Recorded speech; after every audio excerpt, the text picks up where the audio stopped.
Last year, the UBTV News Department did an interview with the Bristol SU Trans Network for Transgender Visibility Week. This year, however, I've decided to interview the network again, not under the light of Transgender Visibility Week, but within the light of a government making continuous comments regarding the issues and controversy of being transgender. Comments from Rishi Sunak, for example, have been made saying, "We shouldn't be bullied into believing that any person can be any sex they want to be." In this interview, therefore, I've decided to spread some light and attention to the importance of networks such as the Bristol SU Transgender Network, and to let them have their say and speak about their own experiences. I'm a person, I'm here, I exist, no matter what my chromosomes are, no matter what I was called as a child. I'm here, I'm happiest I've ever been, because I'm me now, and you cannot take that away from me. But most importantly, to encourage support and to talk about how we can encourage this and what we can do to help.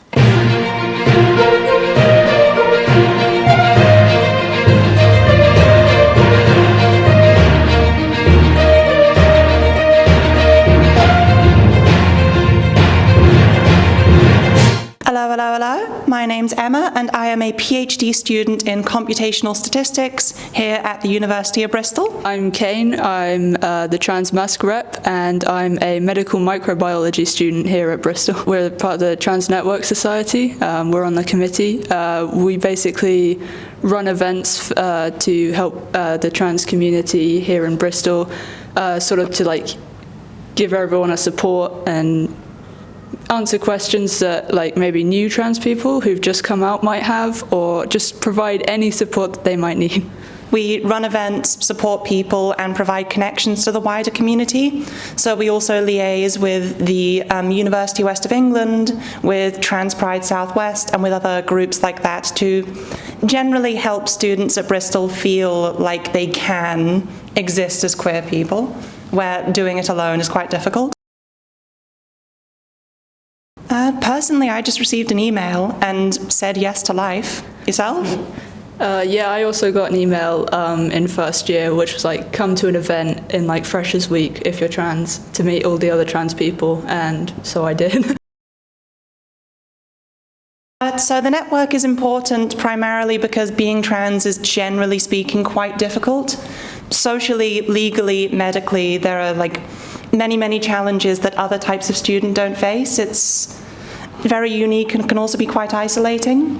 And so like the support helps in the direct sense of like addressing challenges with GPs or with name change, but also helps in terms of community, of you feel a bit less crazy, a bit less alone when you know there are like hundreds of other people facing the same things that you do. I don't know about people from like big cities and stuff, but I'm from quite a small town, so there weren't too many other trans people in my school when I was growing up, so coming to Bristol and just seeing how many of us there are and that you're not alone has just been so helpful. So that's a really important part of the network, I think. I feel they're quite good at some things and maybe slightly lagging behind on other things. Like when I first joined the uni, I told them I wanted my name changed from my legal name, and they've been absolutely amazing with that. I've barely been dead named, which is great. Before I changed it anyway, I've changed it now. So that was great. I know that there's a bit of tension between the Student Health Service and trans healthcare, which is upsetting and unfortunate because a lot of trans people can't access shared care through the SHS, so they have to spend an extortionate amount of money just to be themselves and medically transition to be happy. So that's been quite upsetting. I'm in a slightly different position. In that I'd already kind of completed the legal side of things before I moved here, but yeah, exactly what you said about healthcare. University of Bristol student services and staff services are only really equipped towards the goal of getting you signed up with a GP, and beyond that, individual GPs and kind of their like problematic attitudes and inability to cooperate are still an issue. And so like for as good as the University of Bristol is with paperwork things and with optics, the broader situation still exists in the shadow of the neglect that follows us everywhere, and the university just isn't particularly great with handling that compared to, say, Keele University or other places which do things better.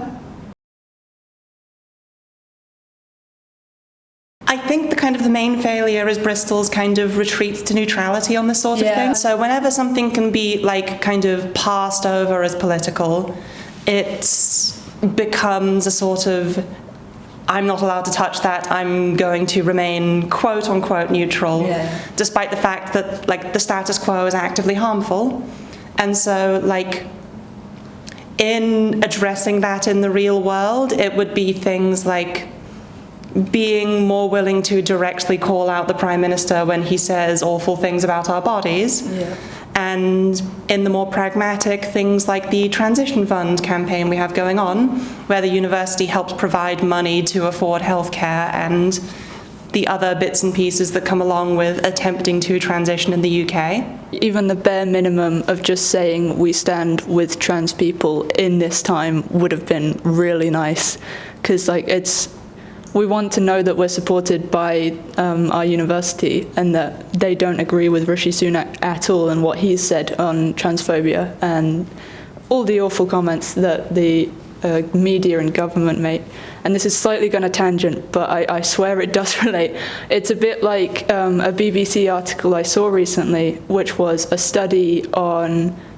non-peer-reviewed study of trans children on hormone blockers and their mental health. The study was comparing mental health of trans children on and off hormone blockers, and they found there was a decrease in mental health, and the study put this down to the hormone blockers, completely ignoring transphobia, difficulties being accepted as a trans child, bullying, anything else.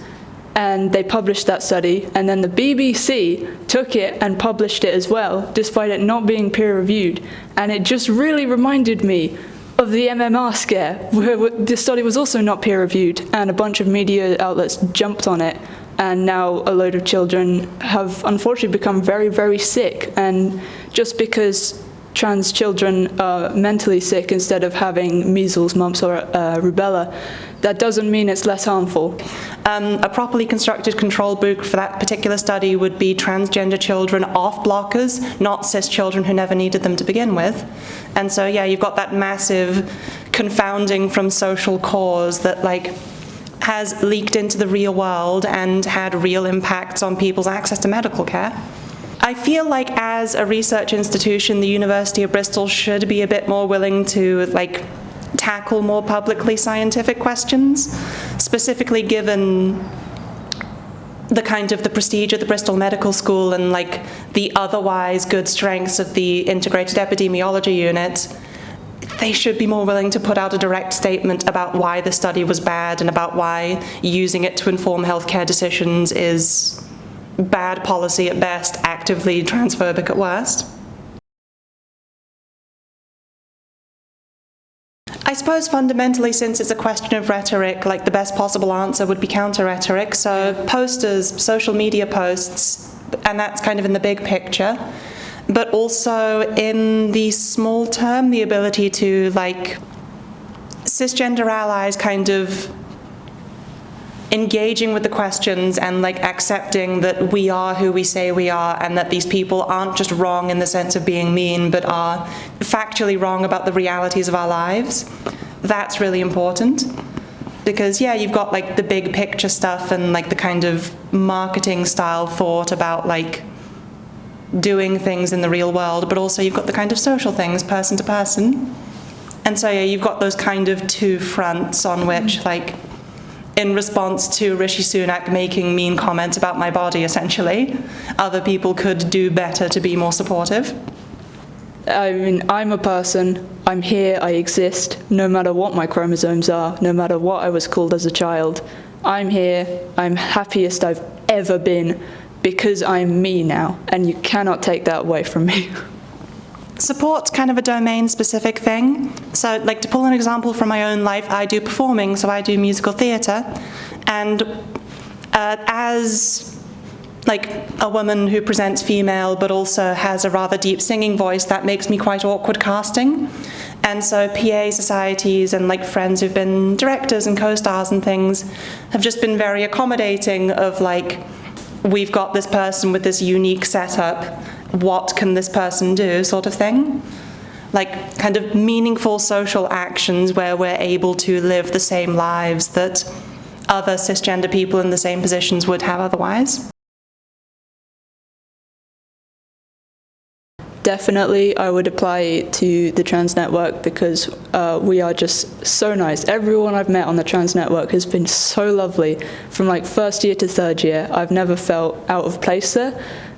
They've always just been really nice. I've gone to events and I've had friends there, sure, but I've also had people I don't know who I'm not as afraid to talk to, which is a big thing for me because I have really bad anxiety, but I'm not afraid to talk to them, and it's just been really helpful. So I would definitely, if you're trans and you're anxious and you feel alone, definitely reach out to the community. They're so nice and we will love to have you there. In addition to like the Transgender Student Union Network here at the university, you've got the general purpose LGBTQ Society and wider community things, Trans Pride Southwest, the Trans Liberation Front Bristol, and just other kind of community groups.